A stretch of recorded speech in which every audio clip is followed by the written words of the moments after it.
ఇలవైకుంఠంగా దక్షిణ అయోధ్యగా బాసిల్లుతున్న పరమ పవిత్ర పుణ్యక్షేత్రం భద్రాచలం దేవస్థానంలో సీతారాముల కళ్యాణ బ్రహ్మోత్సవాల వేళ జరుగుతున్నటువంటి పరిణామాలపై అటు దేవాదాయ శాఖ ప్రభుత్వం సీరియస్గా రెస్పాండ్ అవుతుంది.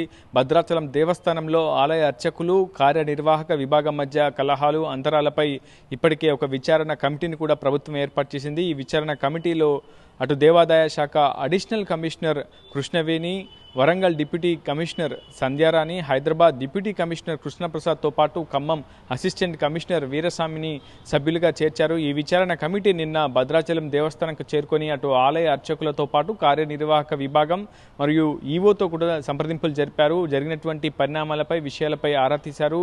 నివేదికను దేవాదాయ శాఖ కమిషనర్ హరీష్కు సమర్పిస్తామని చెప్పి కూడా ఇప్పటికే అటు విచారణ కమిటీ కూడా స్పష్టంగా మీడియాతో చెప్పడం జరిగింది. ఏది ఏమైనప్పటికీ ఇటీవల కొంతకాలంగా భద్రాచలం దేవస్థానంలో జరుగుతున్నటువంటి పరిణామాలు, ఆలయ అర్చకులు ఈవో మధ్య జరుగుతున్నటువంటి కలహాల విషయంలో ప్రభుత్వం కొంత ఆగ్రహం వ్యక్తం చేసినట్లు మనకు సమాచారం అయితే అందుతోంది. ఇటీవల అంకురార్పణ పూజ ఆలస్యం కావడం, కళ్యాణ బ్రహ్మ విషయంలో అటు ఈవోకు అర్చకుల మధ్య అభిప్రాయ విభేదాలు ఏర్పడంపై కొంత ఆగ్రహం అయితే వ్యక్తం చేసింది. ఈ అంశంపై సమగ్ర నివేదికను కూడా సమర్పించాలని దేవాదాయ శాఖ కమిషనర్ హరీష్ అటు విచారణ కమిటీకి ఆదేశించడంతో ప్రస్తుతం విచారణ కమిటీ విచారణను పూర్తి చేసుకుని నివేదికను మరికొద్ది సేపట్లో దేవాదాయ శాఖ కమిషనర్కు కూడా అప్పగించబోతోంది. ప్రస్తుతం ఈ అంశం చాలా పెద్ద ఎత్తున మీడియాలో కూడా వైరల్గా మారింది, సామాజిక ఉద్యమాల్లో కూడా కొంత వైరల్గా మారింది. దేవాదాయ శాఖ సంబంధించినటువంటి అంశం, అందులోనూ కూడా పరమ పవిత్ర పుణ్యక్షేత్రంగా బాసిల్లుతున్నటువంటి భద్రాచలం దేవస్థానం విషయంలో అంకురార్పణ పూజ ఆలస్యం కావడం పట్ల రామభక్తులు కూడా తీవ్రమైనటువంటి అసహనాన్ని అయితే వ్యక్తం చేస్తున్నారు. ఎందుకంటే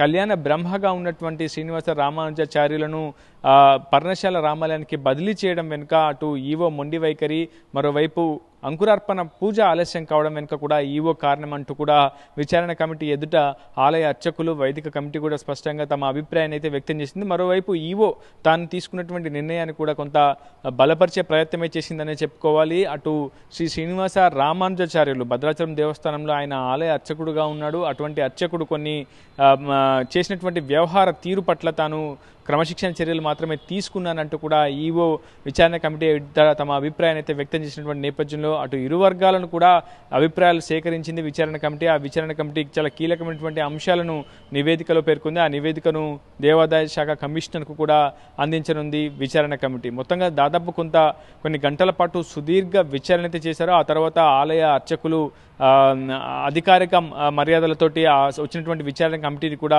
పూజా కైంకర్యాలలో పాల్గొనేలా చేశారని చెప్పుకోవాలి. ప్రస్తుతం ఈ అంశంపై ప్రభుత్వం కూడా ఆరా తీస్తుంది. కొంతమంది ప్రజాప్రతినిధులు కూడా భద్రాచలం దేవస్థానంలో కార్యనిర్వాహక విభాగం మరియు అర్చకుల మధ్య జరుగుతున్నటువంటి తతంగాన్ని, కలహాలను, అభిప్రాయ భేదాలను ప్రభుత్వం దృష్టికి తీసుకెళ్లినట్లయితే మనకు సమాచారం అందుతోంది. ఏదేమైనా అటు ఆలయ అధికారుల తీరు పట్ల కావచ్చు, ఆలయ కార్యనిర్వాహక అధికారుల తీరు పట్ల కొంత అసంతృప్తి అయితే రామభక్తులు వ్యక్తం చేస్తున్నారు. ప్రస్తుతం దేవాదాయ శాఖ ఈ అంశంలో ఏ విధంగా రెస్పాండ్ అవుతుంది, ఎవరిపై చర్యలు తీసుకుంటుంది అనేది మాత్రం వేచి చూడాల్సినటువంటి సందర్భం అయితే కనిపిస్తుంది.